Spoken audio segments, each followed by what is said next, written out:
Merci Seigneur.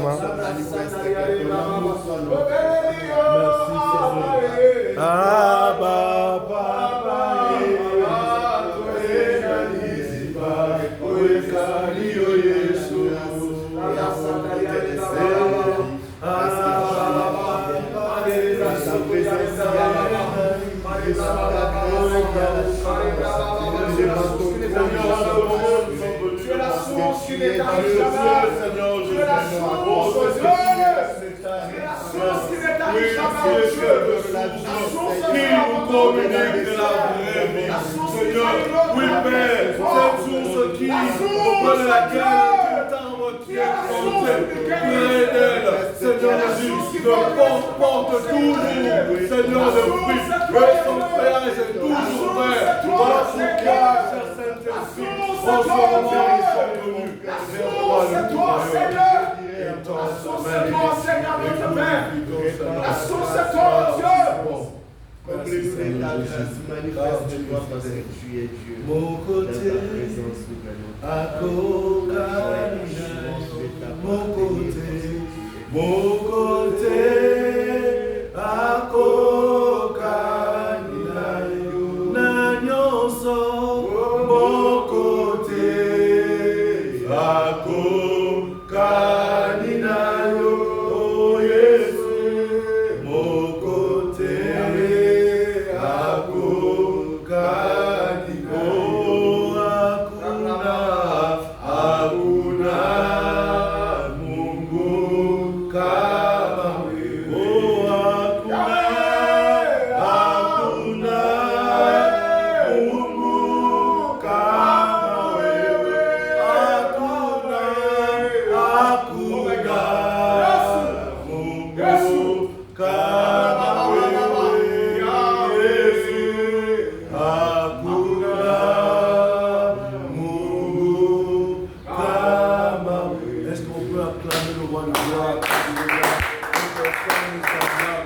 Et nous le sommes vraiment infiniment reconnaissants.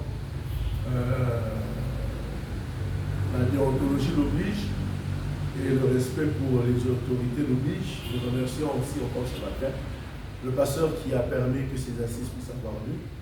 Nous remercions aussi le comité de la dévotion qui ont pensé à nous. Et nous bénissons Dieu pour la présence de tout un chacun de nous ici présents dans ce lieu. Hier, quand nous sommes tenus ici, nous étions en train de parler tout autour d'un sujet qu'on avait intitulé « Crée le mouvement ». Et par manque de temps, je ne sais pas revenir pour brosser ce que nous avions dit, mais nous sommes partis au départ sur le texte du psaume 34, 7 qui disait « Quand un malheureux crie, l'Éternel entend. » Et il le sauve de toutes ses détresses. Et on a ajouté un deuxième verset, qui était aussi un verset clé pour nous. C'est la mort et la vie sont au pouvoir de la langue. Quiconque l'aime en mangera le fruit. Donc, et on s'est dit que ce mouvement est aussi, trouve racine, ou le mouvement que nous sommes en train d'exécuter a pour racine notre foi, parce que Dieu agrée la foi des personnes qui s'approchent de lui. Pourquoi? Quand est-ce que cette foi naît? Cette foi naît au départ par rapport aux réalités qui sont en face de nous. Et nous sommes dit que par rapport à certaines situations, nous ne devons pas rester là où est-ce que nous sommes. Nous ne devons pas rester à la position que nous avions. Nous ne devons pas nous contenter de ce que nous vivons, mais que nous devons bouger et bouger en déclarant certaines promesses que l'Éternel nous a faites, bouger en changeant la position que nous sommes en train d'occuper, bouger en agissant afin que Dieu agrée nos prières ou nos cris.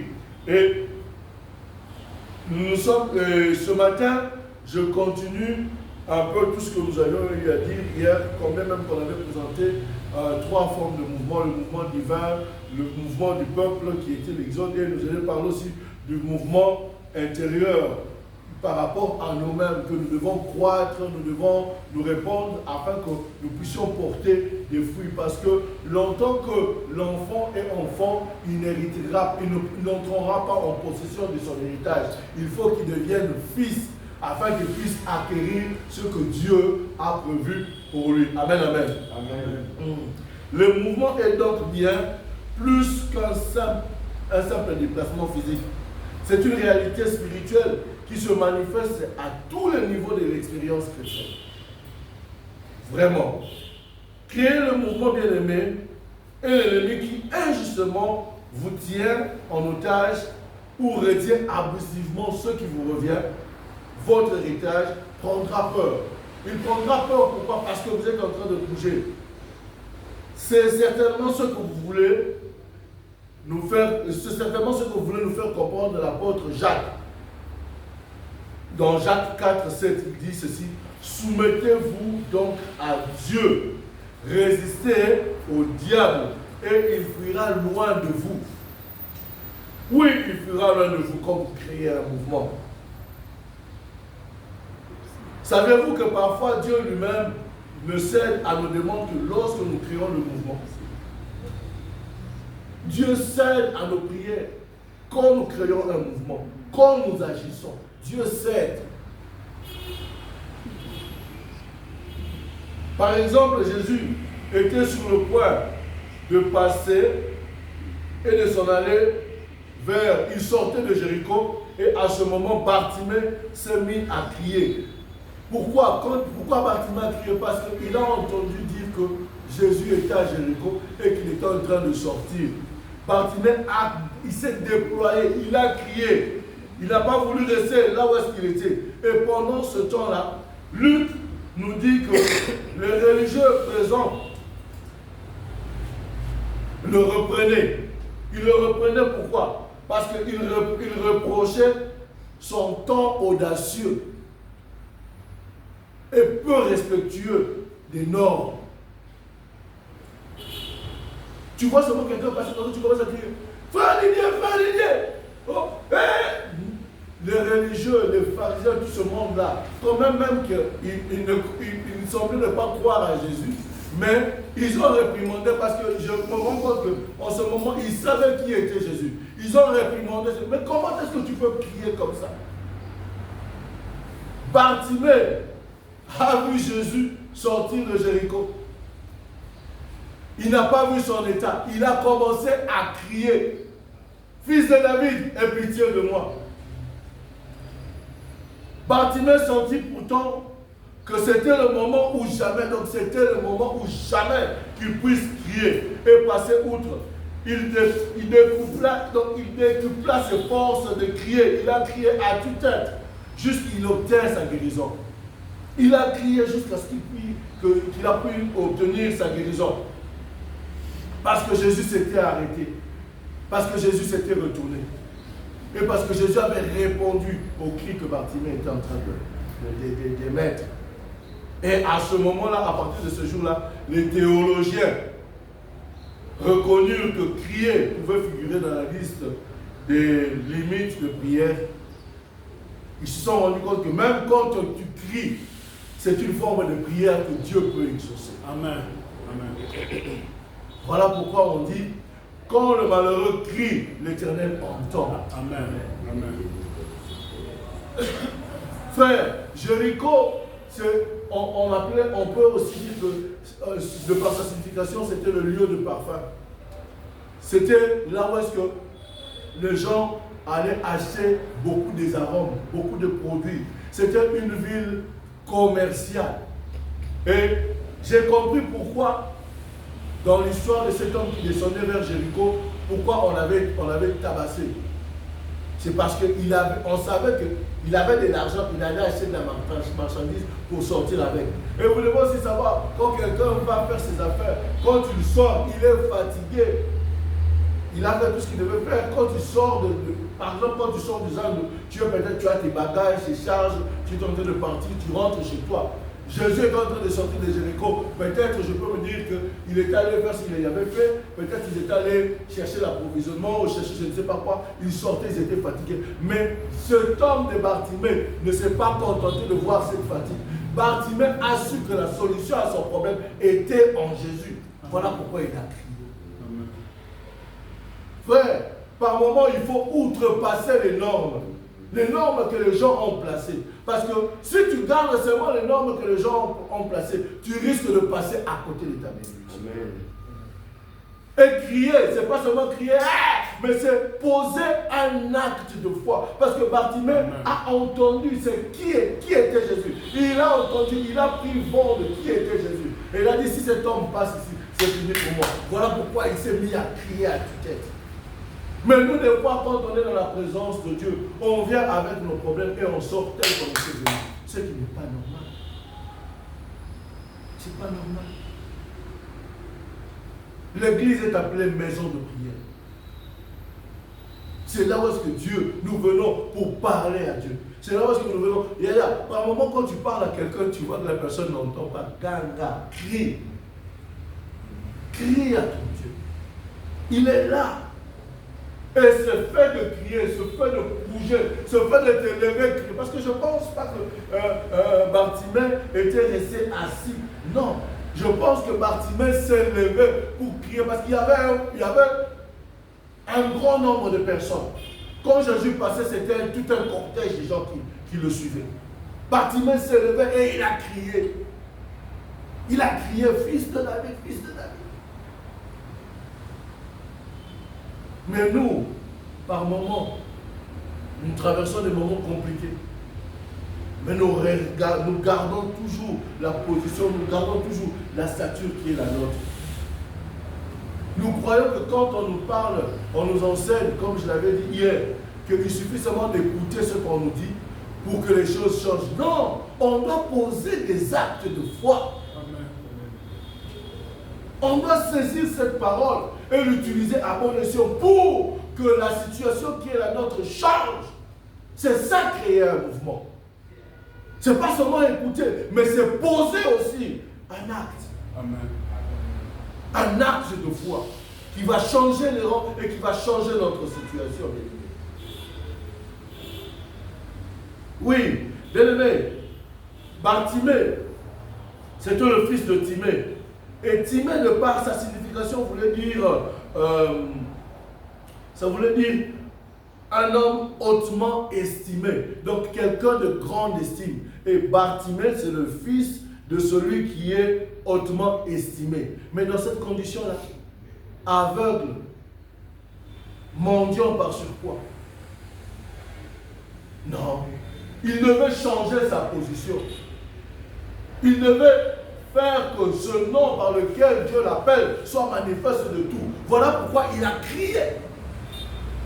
Voilà pourquoi il ne s'est pas contenté de rester là où il était assis, sur le bord de la rue. Il a dit du chemin, il a dit, ici aujourd'hui, ma situation doit faire quoi? Elle doit changer. Frère, que faisons-nous quand nous venons dans la présence de Dieu? Dieu est ici. Dieu est partout là où est-ce qu'on l'invoque.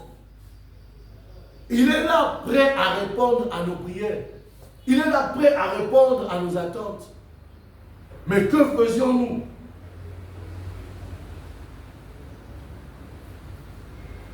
En criant fort, Bartimée avait créé un mouvement. En criant fort, Bartimée a créé un mouvement. Regardez même ce mouvement qu'il a créé. Quand il a crié, qu'est-ce que Jésus a fait? Jésus s'est arrêté. Jésus s'est tourné vers lui. Et Jésus a répondu à sa préoccupation. On peut lire ça dans Marc 10, à partir du 46e verset. Et vous descendez, vous allez voir autant de ça.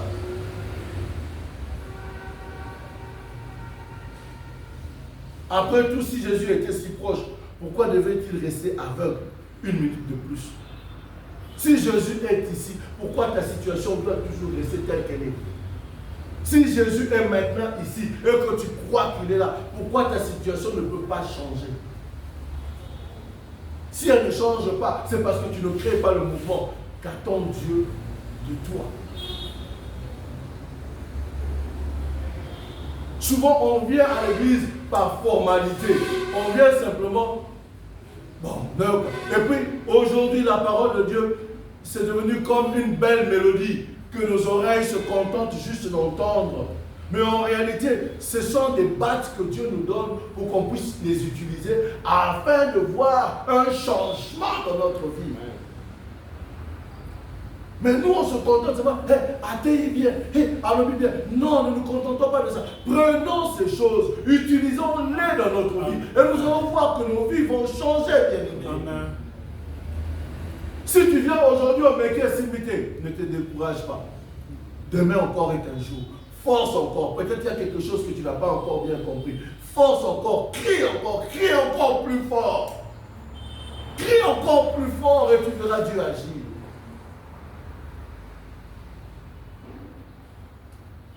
Après tout, les hommes ont un héritage. C'est question de ce que Dieu t'a promis. C'est question de l'héritage que tu dois incarner. Amen. C'est question d'entrer, d'accéder dans ce que Dieu t'a promis, dans ce que Dieu t'a dit. Tu seras la tête et non la queue. Ils vous feront la guerre, ils ne vous vaincront pas. 10 000 tomberont. Donc toutes ces belles paroles ne sont pas seulement des belles paroles, mais ces paroles sont vraies si nous nous mouvons, si nous bougeons dans la présence de Dieu et dans la direction que Dieu attend de nous. Voilà pourquoi, bien aimés, nous devons bouger. Nous devons créer un mouvement afin que Dieu puisse entrer dans cette affaire et agir au travers de nous. Et que le monde sache qu'il y a un Dieu dans la parole éternelle, qu'il y a un Dieu qui est avec nous, qui marche avec nous. Il ne suffit pas seulement de parler, mais par moments, les faits parlent plus que les dires. Amen. Je ne sais pas si je peux reprendre fidèlement ces paroles-là.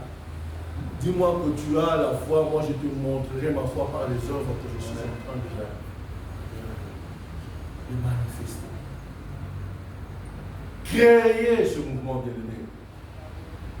Le temps me manque de vous parler des filles de Télofskad, qui était de la tribu de Manassé. On voit ça dans cette histoire dans le livre de Nombre 27. Cet homme mourut. Il mourut, mais il n'avait pas laissé de fils. Bien aimé, quand il s'agit d'héritage, on ne parle pas des filles, on ne parle pas des garçons. Mais pour l'héritage, en ce moment-là, tous nous devenons des fils. Longtemps que tu n'es pas fils, tu ne hériteras de rien. Parce que Dieu qui tu es enfant. Voilà pourquoi je nous avais dit hier que l'on doit grandir. On doit devenir mature pour porter le fruit. Porter le fruit, c'est manifester le caractère de Dieu qui sont en nous et agir tel que Dieu veut que nous puissions agir. Amen.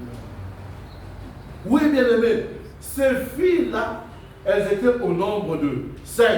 Il y avait Machla, Noah, Ogla, Milka et Tissa. Ces filles ont créé un mouvement. Comment est-ce qu'ils ont créé un mouvement? Quand leur père est mort, ils n'avaient pas laissé de fils. Ils se sont dit, l'héritage de notre père va seulement partir comme ça et à boule. Et qu'après le nom de notre père va disparaître au milieu de ses frères. Non. Ils sont allés voir et Moïse, et les sacrificateurs Élisée, et les anciens d'Israël, pour une requête. Devant eux, ils ont fait une requête que je peux appeler une requête inédite. Pourquoi? Parce qu'elles ont demandé d'hériter de la part de leur père. Pendant que les filles, la loi était établie, ne pouvaient hériter de rien. Donc, elles ont créé un mouvement. Ce mouvement-là a changé les donnes. Pourquoi? Parce que quand ils ont revendiqué ces choses, même Dieu était d'accord. C'est vrai. Même Dieu était d'accord. Bien aimé, par moment, il faut créer des mouvements avec audace. C'est avec audace, tu avances, tu crées. Même cette chose n'était pas dite que non, mais à cause de l'audace que tu as, à cause de la position que tu as, à cause du mouvement que tu as, les choses changent et les choses doivent changer. Amen. Les choses doivent changer dans nos vies. Ces filles se sont tenues devant comme des hommes. Pourquoi? Mais c'est que l'héritage, ce n'était pas une question de filles, mais c'était une question de fils. Et en ce moment, ils avaient pris la position de fils par rapport aux attentes de leur père, parce qu'ils n'étaient plus. Ils ont revendiqué ces choses. Ils ont même dit que leur père ne faisait pas partie des gens qui ont comploté avec Corée. Mais il est mort pour ses autres péchés. Et ils avaient droit à l'héritage. Quand tu t'approches de Dieu, il faut savoir comment est-ce que tu dois dire ou argumenter ce que tu veux. Parce que longtemps que tu ne diras rien, tu n'auras rien. Voilà pourquoi je nous ai dit que la vie et la mort sont au pouvoir de la langue. Que dis-tu? Que dis-tu quand tu es devant le trône de Dieu? Ta situation ne change pas parce que tu ne dis rien. Tu viens dans la présence de Dieu, tu entends quelqu'un dire, oh Seigneur, tu es El Shaddai, tu es Elohim, tu es le narcisse de Saron. Toi, tu dis, ah, c'est comme ça compris. Tu répètes comme ça que lui, tu fais le perroquet, mais tu ne sais pas ce que tu dis. Bien aimé, ta prière, c'est une requête personnelle avec ton Dieu. Amen. Ta prière, ce sont des paroles, des cris de ton cœur en fonction de ce que tu veux qui change dans ta vie. Amen. Longtemps que tu seras tel que tu es, tu ne fais que le perroquet, tu ne verras rien dans ta vie. Et c'est ça créer un mouvement. Et Dieu attend ce mouvement de notre part afin que lui puisse agir. Bien aimé, ces filles, en réclamant ces choses, elles ont fait montre d'audace. Pourquoi? Parce qu'elles ont quoi? Défié l'ordre patriarcal. C'était question de fils, ce n'était pas question de fille. Mais eux, dans l'Ancien Testament, où est-ce que la loi était loi, elles ont fait changer les choses. Amen. Que les filles soient aussi considérées par rapport à cela. Pourquoi? Parce qu'elles ne sont pas restées silencieuses. Pourquoi? Parce qu'elles ont revendiqué. Oui, ces filles ont fait changer le système social où les femmes étaient considérées comme des subordonnées aux hommes. Où est-ce que tout droit revenait aux hommes? Bien-aimés, quels sont les ordres de ta famille? Quels sont les ordres territoriaux? Quels sont les ordres nationaux ou tribaux ou je ne sais pas quoi qui t'empêchent d'accéder à ton héritage? Aujourd'hui, il faut tomber le nom de Jésus. Parce que tu prends connaissance que tu es fils et tu as droit à ces choses. Bien-aimés, ces filles, en faisant cette requête, il était question de justice. Or, notre justice est Christ. Christ nous a justifiés sur la croix. Amen. Par son sang, il nous a justifiés. Ces filles affirmaient simplement leur droit à une part d'héritage familial. Un droit qui leur était injustement refusé en raison de leur sexe. Parce qu'elles étaient des filles. On leur a refusé ça parce qu'elles étaient des filles. Bien aimé, aujourd'hui aussi, peut-être en fonction de ton rang, en fonction de ton niveau, en fonction de ta situation, il y a certaines choses qui ne vont pas, qu'on ne fait pas accéder à cela, mais au nom puissant de Jésus, par son sang versé sur la croix, il t'a rendu juste. Amen. Tu accéderas à ces choses, tu obtiendras ces choses, on verra ces choses. 2025, hey, Amen. 2025, au tas pour la go, dans désordre. Oh, les gens ça les mater et pour ça les parce que Dieu dit que tu vivras ces choses dans ta vie. Amen. Tu vivras ces choses. Et ces filles ils n'ont pas vu le précédé historique. Leur action a eu un impact durable. Et ça a été une réponse à leur requête. Dieu ordonna que les filles présentes héritent de leur père si celui-ci n'avait pas de fils. À partir de leur requête, il y a eu une jurisprudence qui a été imposée à Israël. À partir de leur requête, à partir du mouvement qu'ils ont fait, il y a eu une jurisprudence. Je ne sais pas comment est-ce que je peux dire ça, mais je sais que mon vieux est mieux placé pour nous expliquer ces choses-là. Moi, je ne vais pas entrer dedans. Le jour qu'il sera ici, peut-être qu'il peut nous parler de ces choses-là. Donc, à chaque instant qu'il y a un cas à Israël, on commençait maintenant à se référer sur leur cas. Toi aussi, à cause de toi, les gens croiront que ton Dieu existe. À cause de ta prière, à cause du mouvement que tu poseras, les gens pourront placer confiance au Dieu que tu sers. Et ils connaîtront ton Dieu et ils vont suivre ton Dieu. Pourquoi? Parce que tu as osé et tu as agi.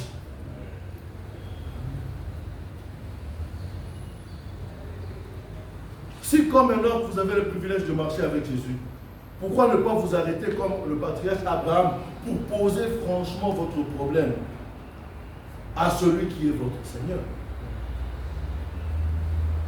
Pourquoi devez-vous continuer de demeurer dans les défaites alors que vous communiez directement et sans intermédiaire avec celui dont dépend toute la création?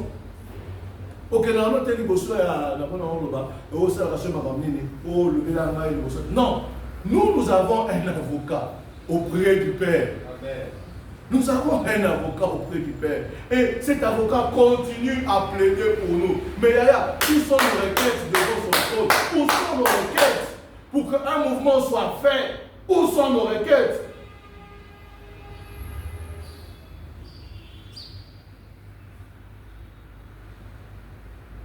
Si vous marchez avec Dieu et que vous lui êtes agréable, pourquoi attendre demain pour sortir de l'obscurité?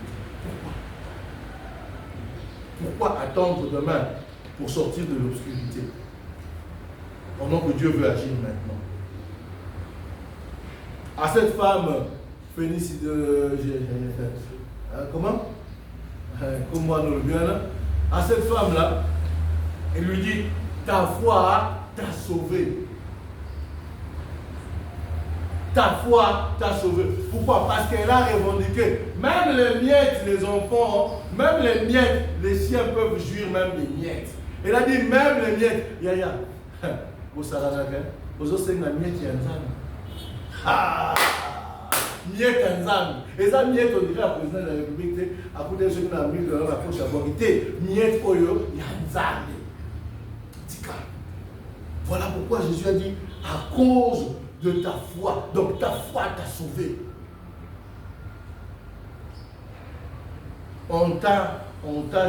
Donc je n'ai jamais vu dans les Écritures, quand je lis ma Bible, que quand quelqu'un manifeste sa foi, que Jésus puisse rapporter son problème à lui-même. Quand il est question de foi, c'est à l'instant même, poil pile que Dieu agit. Amen.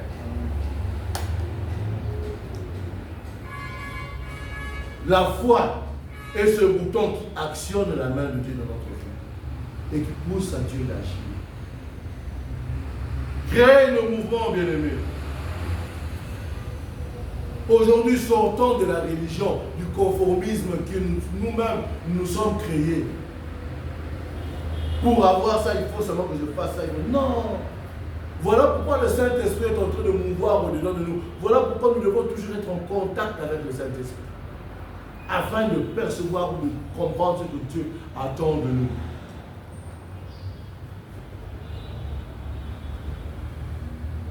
Vous vous demandez peut-être comment je peux le faire.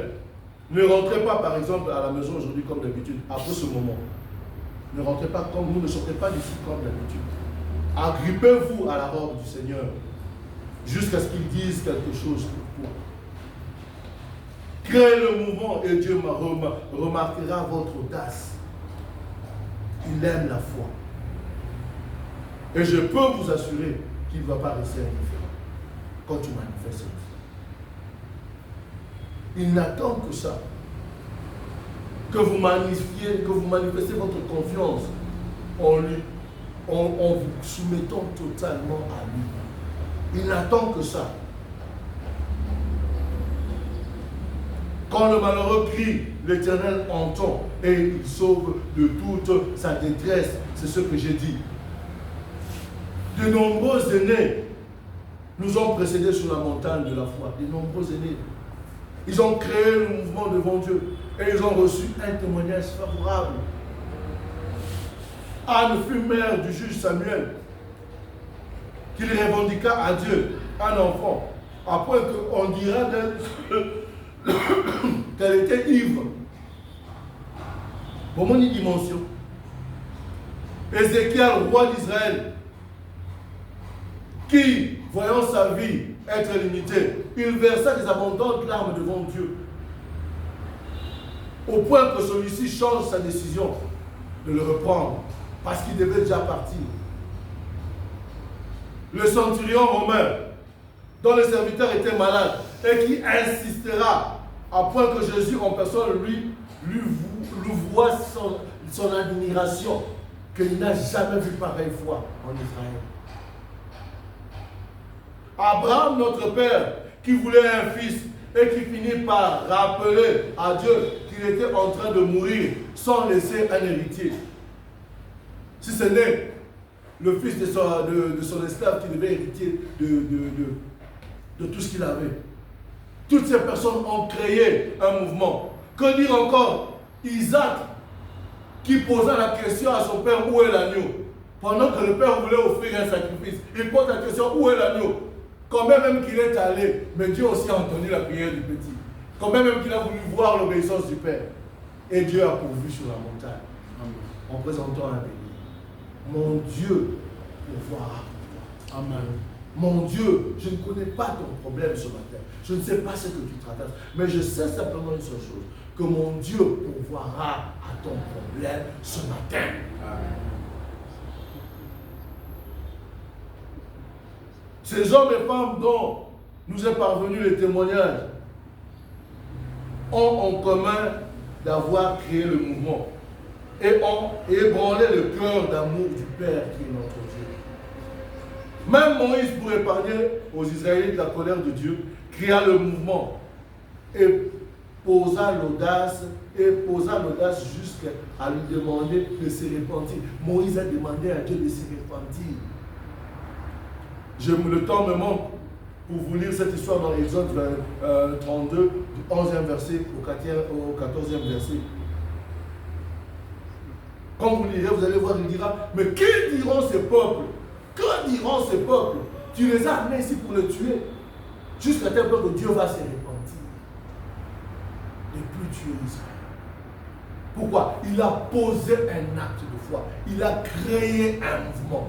Et comme Dieu est un Dieu qui crée aussi le mouvement, comme je vous l'ai dit, il interagit avec le mouvement que nous posons ici. Voilà pourquoi par moments les situations restent telles qu'elles partent. Nous ne posons pas les actes que nous devons poser. L'Église ne pose pas les actes qu'elle doit poser. Voilà pourquoi je nous invite ce matin à bouger, à mouvoir, à créer un mouvement pour que Dieu, du haut des cieux, puisse répondre à notre tête. Et j'avais dit ceci hier, la foi n'entend pas le miracle, elle provoque le miracle. Provoque ton miracle.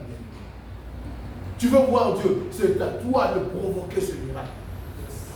C'est à toi, c'est pas à Dieu, c'est à toi. Parce que la foi, elle est visible. La foi, elle est visible par le mouvement que tu es en train de poser. Par le mouvement que tu es en train de faire. Ça manifeste la confiance que tu as en Dieu. Et la parole de Dieu dit ceci, dans Hébreux 11, 6. Or, sans la foi, il est impossible de lui être agréable. Car il faut que celui qui s'approche de Dieu croit que Dieu existe et qu'il est le rémunérateur de qui le cherche. Le rémunérateur. Donc, c'est celui qui paye à Pessa à Tarate. Il paye cash. Amen. Et j'ai aimé cette autre version de Chouraki qui dit ceci. Sans adhérence, impossible d'être agréé. Oui, celui qui approche Elohim doit adhérer à ce qu'il existe et devient le rémunérateur de ceux qui le cherchent. Adhérence. Il y a adhérence quand deux corps sont ensemble. Amen. la roue patine quand il n'y a pas adhérence. Mais quand il y a adhérence, le véhicule va faire quoi? Il va circuler. Or, qu'est-ce qui fait qu'il y ait adhérence entre nous, entre la terre et le ciel? C'est la foi. Pour que ce qui est au ciel soit imprimé sur la terre, il faut qu'il y ait la foi pour qu'il y ait impression du Amen. Et longtemps qu'il n'y aura pas cette adhésion, bien aimé, on ne verra pas les choses changer. Ce matin, je suis simplement venu dire à quelqu'un que Dieu veut agir, mais tout dépend du mouvement que tu vas poser. Bartimée a crié. Les 4 amis du boiteux, dont je manque de citer l'épisode, ils ont enlevé la toiture d'une maison pour faire descendre leur ami. Et Jésus avait vu leur foi. Et il a crié. Cette personne était guérie. Je ne sais pas qu'est-ce que tu traverses comme situation. Je ne sais pas quel est le problème qui est le tien. Dieu aime la foi. Et il récompense réellement ceux qui le cherchent avec persévérance. Est-ce que tu cherches Dieu pour créer ce mouvement? Est-ce que tu cherches réellement Dieu? Parce qu'il dit dans sa parole, ceux qui le cherchent, ils le trouvent. Est-ce que dans tes moments de prière, cherches-tu réellement Dieu? Ton attitude, tes paroles, tes cris ou même tes actions, crée-t-il vraiment ce mouvement qui feront que le ciel et la terre soient en adhésion? Pour que le miracle soit produit. Le miracle, c'est le partage, c'est le pain quotidien de tous les enfants. Dans la prière de notre Père qui est aux cieux, on dit, donne-nous notre pain quotidien. Et notre pain, ce sont ces choses que Dieu doit manifester dans nos vies. On doit vivre ces choses, et cela quotidiennement, bien-aimé. Alors, bien-aimé, je t'invite ce matin, juste à élever ta voix, et à dire au Seigneur, j'ai besoin de toi. Parce que le psaume 43, 5, 34, 5 dit ceci. Je cherche l'Éternel. Il m'a répondu. Il m'a délivré de toutes mes frayeurs. Qu'est-ce qui t'effraie? Qu'est-ce qui te tourmente? Ce moment, c'est le temps de créer un mouvement pour que Dieu puisse manifester sa puissance. Parce qu'on sait qu'il est élevé. Et je crois qu'il existe. Et je crois qu'il agira dans ta vie. Voilà pourquoi je t'invite ce matin, bien-aimé, à te courber de la prière et à crier vers ce Dieu-là, qui connaît mieux ton problème que toi-même, qui connaît mieux ta situation que toi-même, qui voit tes difficultés, qui connaît tes limitations, qui veut t'élever, qui veut t'amener encore plus haut, qui veut encore faire des choses avec toi, afin que le monde confesse et atteste que notre Dieu est vivant. Élève donc ta voix, bien-aimée, et parle à ton Dieu. Élève ta voix, bien-aimée, et invoque ton Dieu. Crée ce mouvement avec que ta famille sorte de ce bourbier. Crée ce mouvement avec que ta famille puisse voir la lumière. Crée ce mouvement avec que ces sorciers qui dérangent tes enfants, qui veulent déranger ta famille, ne puissent pas avoir accès sur toi. Crée ce mouvement en criant vers Dieu, parce que tu refuses la position que tu as aujourd'hui. Oui, les choses doivent changer. Le ciel est ouvert. Dieu nous fait accéder à ces choses. Parce que les anges continuent à monter et à descendre. Les anges continuent à agir. Et ils sont les envoyés de Dieu pour accomplir ce que nous nous sollicitons. Pour donner, Jésus est là. Il plaide pour nous. Nous sommes purs devant le Père. Parce que son sang nous a purifiés. Parce que son sang nous a justifiés. Et nous avons droit à ces choses, bien-aimés. Et les femmes ont droit, bien-aimés. Prie, change, crée ce mouvement. Que Dieu agisse dans ta vie. Santara, Orokoshe Amasa.